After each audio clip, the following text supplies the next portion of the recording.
जिसने हीर रांझे को मारा था, जिसने हीर रांझे को मारा था, मर्ज हमें भी वो है साहिब। आज हम आपको माही हीर के दरबार पे लेके आए हैं। माही हीर और रांझे की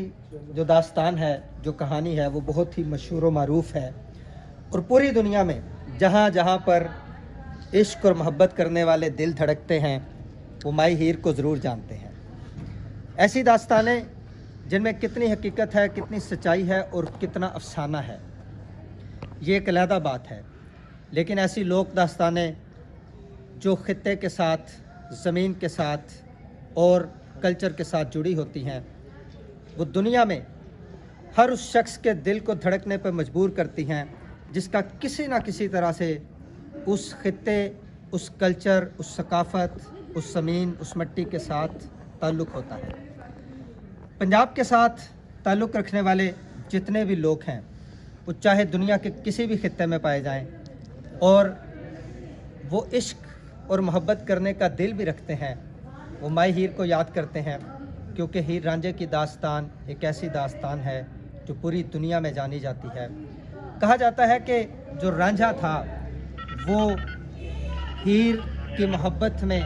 तख्त हज़ारे को छोड़ के यहाँ पे आया और यहाँ पे आने के बाद उसने माही हीर के इश्क में वो काम भी किए जो काम शायद आम तौर पर कोई आदमी नहीं करता। ये मोहब्बत की बातें हैं।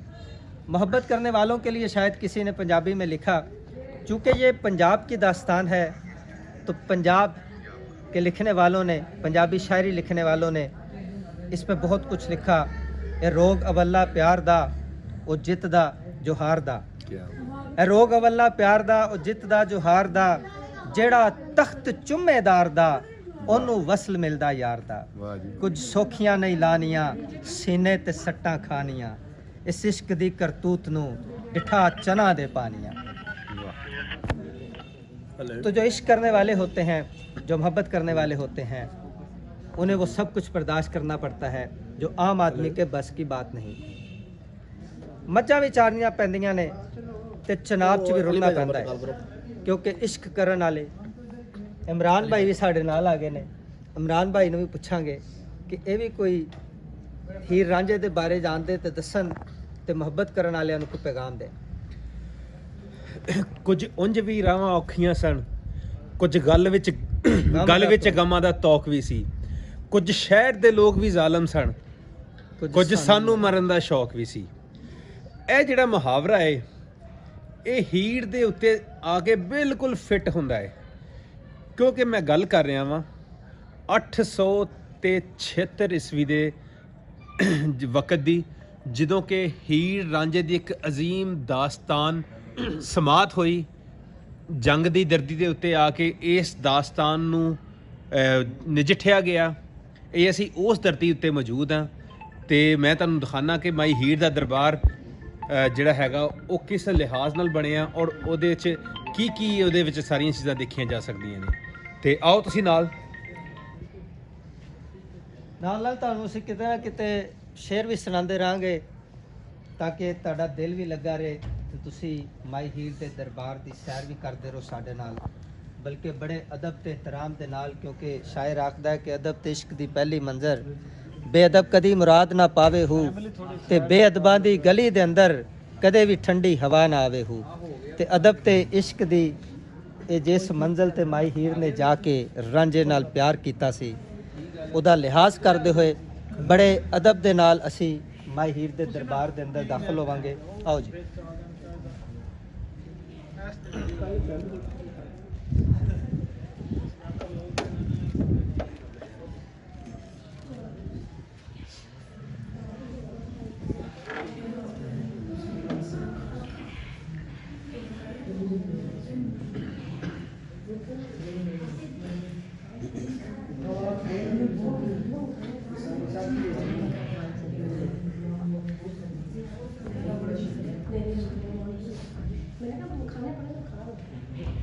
खा लो बेटा, खा लो, कोई बात नहीं। चलो चलो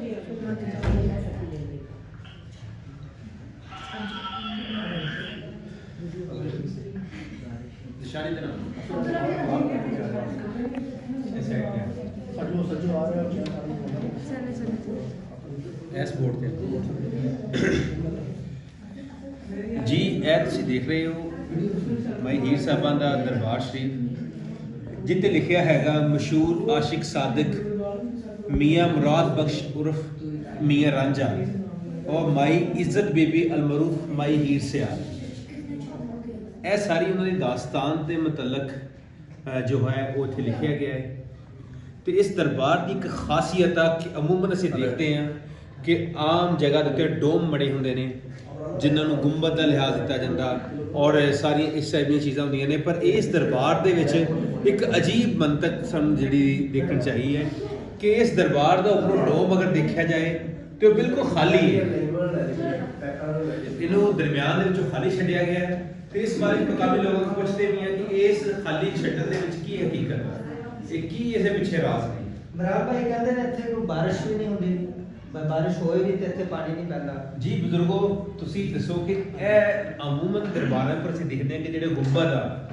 ਉਹ ਬਕਾਇਦਾ ਤੌਰ ਤੇ ਬੰਦ ਹੁੰਦੇ ਨੇ ਉੱਪਰ ਕੋਈ ਨਾ ਕੋਈ ਚੀਜ਼ ਲੱਗੀ ਹੁੰਦੀ ਹੈ ਇਸ ਦਰਬਾਰ ਸ਼ਰੀਫ ਦੇ ਉੱਪਰ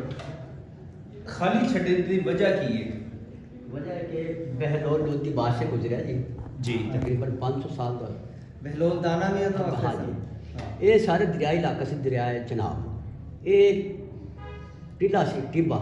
जो थले उत्ते आए तो कितनी हाइट थे जी जी तो देने चाहते मैं तुम्हें मजीद दिखाता भी और हाले निशान है दरिया पीछे हट गया क्योंकि वक्त के हिसाब नाल फिर पीछे हटा अच्छा वो बेड़े दरिया आ रहे थे बहलोल लोधी बादशाह ने अगे जाने से रात स्टे किया उन्हें चलो तो आराम करके जाऊँगे ख्वाब की इजारत हुई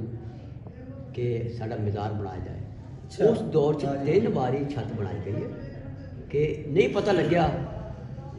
बनाने का तो पता लग गया बन गई है ये नहीं पता कि केड़ी शह ने चक्या तो बाहर सुट दिता 3 बारी बनाई गई है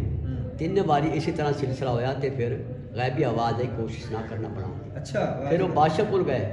बादशाह सलाम साड़ी समझ तो बारिश तक रहो कभी ना देखा असी मिस्त्री बंदे हैं तो बड़े प्यारदार मिस्त्री होंगे सी अच्छे लोग होंगे सी तो बादशाह ने क्या ये तेरी मेरी गल नहीं है ये फकीर इतिहास का खेल है ये इस तरह उत्ते रहते हूँ की गल है कोई 10 साल पहले इतने पत्थर लगे ना जी जी जी मैं तो खैर नहीं सी बादशाह ने एक बंदा दस रहा जी कि ठेकेदार ने पत्थर लाया उन्होंने कहा जी मैं गुम्बद मैं बनाना वो गया साढ़े सैकटरी को सैकटरी मिला कोई नहीं वापसी जो आया ना वो एक्सीडेंट हो गया जड्डी टूट गई किसी ने क्या कहता यार मैं कहता यार ये फकीर ते सच्चे लोग ने ते तू किहड़े कम्मां च मैं इत्थे आके माफी मंगी भाई साहब मैंने माफी दे अल्लाह ताला करम करे ए मौजूदा 10 साल पहले दा सही जी जिस तरह कि तुसी बजुर्ग ਦੀ ਗੁਫ਼ਤਗੂ ਸੁਣੀ ਉਹਨਾਂ ਦਾ ਕਹਿਣਾ ਸੀ ਕਿ ਇਹ ਦਰਬਾਰ ਦਾ ਜਿਹੜਾ ਗੁੰਬਦ ਹੈ ਨਾ ਉਹ ਗੁੰਬਦ ਇਹ ਨਹੀਂ ਕਿ ਬਣਾਉਣ ਦੀ ਕੋਸ਼ਿਸ਼ ਨਹੀਂ ਕੀਤੀ ਗਈ 3 ਦਫਾ ਕੋਸ਼ਿਸ਼ ਕੀਤੀ ਗਈ ਇਸ ਗੁੰਬਦ ਨੂੰ ਬਣਾਉਣ ਦੀ ਪਰ ਇਹ ਗੁੰਬਦ ਜਿਹੜਾ ਉੱਪਰੋਂ ਬਣ ਕੇ ਕਾਇਮ ਨਹੀਂ ਰਹਿ ਸਕਿਆ ਇਹਦੇ ਨਾਲ ਸਾਨੂੰ ਇੱਕ ਹਜ ਹੈਰਤ ਹੋਈ ਸੁਣ ਕੇ ਕਿ ਬਹਿਲੋਲ ਦਾਨਾ ਜਿਨ੍ਹਾਂ ਦਾ ਅਸੀਂ ਅਮੂਮਨ ਇਸਲਾਮੀ ਕਿਤਾਬਾਂ 'ਚ ਵੀ ਦੇਖਦੇ ਕਿ ਜ਼ਿਕਰ ਆ ਕਿ ਜਿਹੜੇ ਰੇਤ ਦੇ ਟੀਲਿਆਂ ਦੇ ਉੱਤੇ ਬਹਿ ਕੇ ਜਿਹੜੇ ਜੰਨਤ ਦੇ ਮਹਿਲ ਵੇਚਦੇ ਸਨ 2 ਦਿਨਾਰ ਦੇ 4 ਦਿਨਾਰ ਦੇ ਦੇਖੇ ਅਣਦੇਖੇ ਸੌਦੇ ਅਸੀਂ ਇਹ ਸੁਣਿਆ ਹੋਏਗਾ ਉਹਨਾਂ ਦਾ ਬੜੇ ਮਸ਼ਹੂਰ ਵਾਕਿਆਤ ਨੇ ਤੇ ਉਹਨਾਂ ਦਾ ਵੀ ਇਸ ਸਰਜ਼ਮੀਨ ਦੇ ਉੱਪਰ ਪੜਾਓ ਰਿਹਾ ਹੈ ਇਹ ਸਾਡੇ ਨੌਲੇਜ ਨਹੀਂ ਸੀ ਪਹਿਲੇ ਹੈ ਪਰ ਅੱਜ ਸਾਨੂੰ ਮਿਲਿਆ ਰਾਂਝਾ ਰਾਂਝਾ ਕਰਦੀ ਮੈਂ ਆਪੇ ਹੀ ਰਾਂਝਾ ਹੋਈ ਸੱਦੋ ਨਹੀਂ ਮੈਨੂੰ ਦਿਓ ਰਾਂਝਾ ਹੀਰ ਨਾ ਆਖੇ ਕੋਈ मतलब ये है कि मैं रांझा रांझा करती रांझे नूं मैं जिहड़ा हैगा ना अपने सारी जिंदगी यही नाम नूं जपदी हुई मैं आप ही रांझा हो गई हाँ कि जिन्हां ने मैनू बुलाना वा मैनू रांझा कहो मैनू हीर ना आखे कोई रांझा मैं विच रांझा मैं रांझे विच फर्क ना रह गया कोई रांझा मेरे विच यानी कि मैं मेरे विच रांझा और मैं रांझे दे विच आ ਤੇ ਇਹਦੇ 'ਚ ਕੋਈ ਫਰਕ ਨਹੀਂ ਹੈ ਤੇ ਮੈਂ ਨਹੀਂ ਉਹ ਆਪ ਆਪਣੀ ਆਪ ਕਰੇ ਦਿਲ ਜੋਈ ਮਤਲਬ ਇਹ ਆ ਕਿ ਮੇਰਾ ਜਿਹੜਾ ਦਿਲ ਆ ਮੈਂ ਆਪਣੇ ਆਪ ਦੇ ਦਿਲ ਨੂੰ ਆਪ ਸਮਝਾਉਂਦੀ ਹੈ ਮੈਨੂੰ ਕੋਈ ਹੋਰ ਨਹੀਂ ਸਮਝਾਉਂਦਾ ਆ ਕੇ ਮਤਲਬ ਇਹ ਜਿਹੜੀਆਂ ਚੀਜ਼ਾਂ ਨੇ ਇਹ ਸਾਡੀ ਇੱਕ ਜੰਗ ਦੀ ਧਰਤੀ ਉੱਤੇ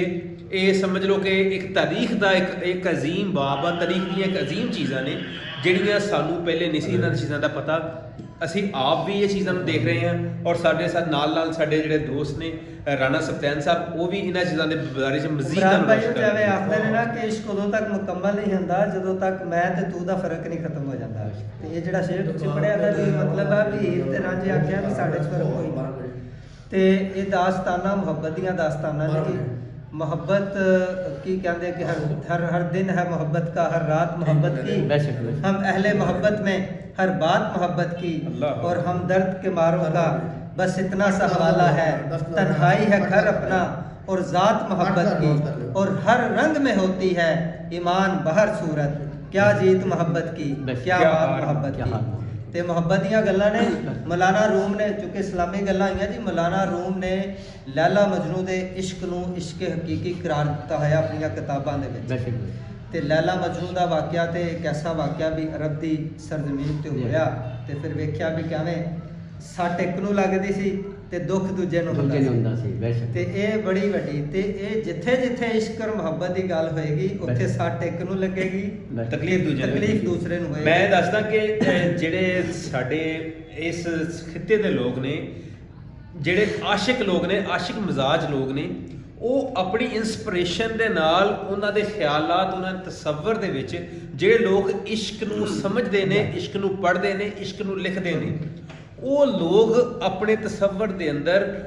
ਮਾਈ ਹੀਰ ਔਰ ਮਾਈ ਰਾਂਝੇ ਦੀ ਜਿਹੜੀ ਕਹਾਣੀ ਹੈ ਨਾ, ਇਹਨੂੰ ਉਹ ਲਾਜ਼ਮੀ ਸਾਹਮਣੇ ਰੱਖਦੇ ਨੇ। ਉਹਨਾਂ ਦੇ ਆਈਡੀਅਲ, ਉਹਨਾਂ ਦੇ ਹੀਰੋ ਮਾਈ ਹੀਰ ਔਰ ਮਾਈ ਰਾਂਝਾ ਹੈ। ਤੇ ਅੱਜ ਅਸੀਂ ਮਾਈ ਹੀਰ ਦੇ ਦਰਬਾਰ ਤੇ ਮੌਜੂਦ ਹਾਂ ਤੇ ਸਾਡੇ ਨਾਲ ਬਜ਼ੁਰਗ ਮੌਜੂਦ ਨੇ, ਬੜੀਆਂ ਅੱਛੀਆਂ ਇਹਨਾਂ ਨੇ ਸੋਹਣੀਆਂ ਗੱਲਾਂ ਕੀਤੀਆਂ ਔਰ ਸਾਨੂੰ ਕੁਝ ਚੀਜ਼ਾਂ ਦਾ ਇਲਮ ਨਹੀਂ ਸੀ ਹੈ ਜਿਹੜਾ ਸਾਨੂੰ ਮਜ਼ੀਦ ਦੱਸਿਆ। ਤੇ ਤੁਸੀਂ ਬਜ਼ੁਰਗੋ ਸਾਨੂੰ ਹੋਰ ਇਸ ਬਾਰੇ 'ਚ ਕੋਈ ਗੱਲ ਸੁਣਾਓ, ਜਿਹੜੀ ਦੱਸੋ ਇਹਦਾ ਕੀ ਮਕਸਦ ਹੈ। ਕਿ ਇੱਥੇ ਨਾ ਲੋਕ ਆਉਂਦੇ ਨੇ, ਮੈਂ ਦੇਖਿਆ ਬਾਹਰਲੀ ਸਾਈਡ ਤੇ ਕੋਈ ਗੁੜੀਆਂ ਪਈਆਂ ਨੇ ਪਲਾਸਟਿਕ ਦੀਆਂ, ਕੋਈ ਖਿਲੌਣੇ ਪਏ ਨੇ ਬੱਚਿਆਂ ਦੇ, ਇੱਥੇ ਇਹ ਝੂਲਾ ਪਿਆ ਹੈਗਾ ਜਾਂ ਇਸ ਤਰ੍ਹਾਂ ਦੀਆਂ ਚੀਜ਼ਾਂ, ਇਹਦੇ ਬਾਰੇ ਵੀ ਥੋੜਾ ਸਾਨੂੰ ਨਾ ਆਗਾਹ ਕਰੋ ਜਰਾ। ਸ਼ਨ ਇਸ ਸਾਈਡ ਤੇ ਆ ਕੇ ਬੇਟਾ ਵੀਡੀਓ ਬਣਾ ਮਿਲਦੇ ਰਹਿੰਦੇ ਭਾਈ, ਇਧਰ ਆਓ। ਇਹ ਬਜ਼ੁਰਗਾਂ ਦੀ ਗੱਲ ਨੂੰ ਕਾਟ ਕਰਨਾ ਸਾਹਮਣੇ ਆ ਗਿਆ, ਕਿਉਂਕਿ ਇਸ ਬਾਰੇ 'ਚ ਨਾ ਮਤਲਬ ਕਨਸੈਪਟ ਜਿਹੜਾ ਹੈ ਨਾ, ਕਿਉਂਕਿ ਅਸੀਂ ਇਸ ਕਿਤੇ ਚ ਰਹਿੰਦੇ ਹਾਂ ਕਿ ਇਹਦੇ 'ਚ ਕੁਝ ਲੋਕ ਹਰ ਬੰਦੇ ਆਪਣੀ ਆਪਣੀ ਹੈ। ਕਿੱਥੋਂ ਆਏ ਹੋ? ਅਸੀਂ ਫੈਸਲਾਬਾਦ, ਅੱਛਾ, ਮਾਜਰਾ ਤੋਂ, ਉਹਦੀ ਸਾਰੀ ਜਗ੍ਹਾ ਤੇ ਆਉਂਦੇ ਰਹਿੰਦੇ। ਪਹਿਲੇ ਵੀ ਆਏ ਆਪਾਂ ਜੀ, ਮੈਂ ਇੱਥੇ ਪਹਿਲੇ ਆ ਚੁੱਕੇ ਹਾਂ। ਭਾਈ ਸਾਡੇ ਨੂੰ ਬੜਾ ਸ਼ੌਕ ਸੀ ਸਪੈਸ਼ਲੀ ਵਾਸਤੇ। ਕਿਹਾ ਮੈਂ ਤੁਹਾਡੇ ਕੋਲ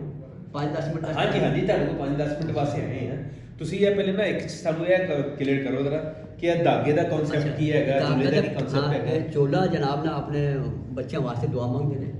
ਇਹ ਕਿਲਾ ਬਣ ਕੇ ਪਾਸ ਕਰਨਾ ਹੈ, ਫੇਰ ਕਰਨਾ ਅੱਲਾ ਦਾ ਇੱਕ ਵਸੀਲਾ ਹੋ ਜਾਂਦਾ ਸੱਚਿਆਂ ਦਾ। ਉਹ ਫਿਰ ਇੱਥੇ ਆ ਕੇ ਦੁਆ ਮੰਗਦੇ, ਆਪਣਾ ਧਾਗੇ ਛਾਗੇ ਬੰਨਦੇ, ਅੱਲਾਹ ਤਾਲਾ ਪੂਰੀ ਕਰਦਾ, ਫਿਰ ਉਹ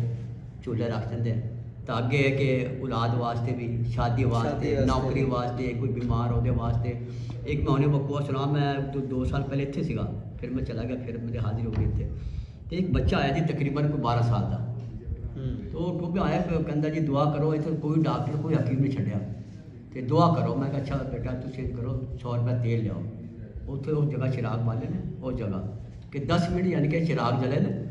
तो मैं कहा जी मालिश करो, मैं तेल फिर वापस उन्होंने देता। यकीन करो 1.5 महीने बाद है बच्चा टुट के मैंने कहता जी पछाणिया, मैं कहा यार 1.5 महीने की गल, लखा रुपया लाया कि माँ के दरबार च हाजिरी दी, मैं दीवे बाल के तेल दिता, वापस मालिश मुलिश की, क्या अल्लाह ताला पूरी कर।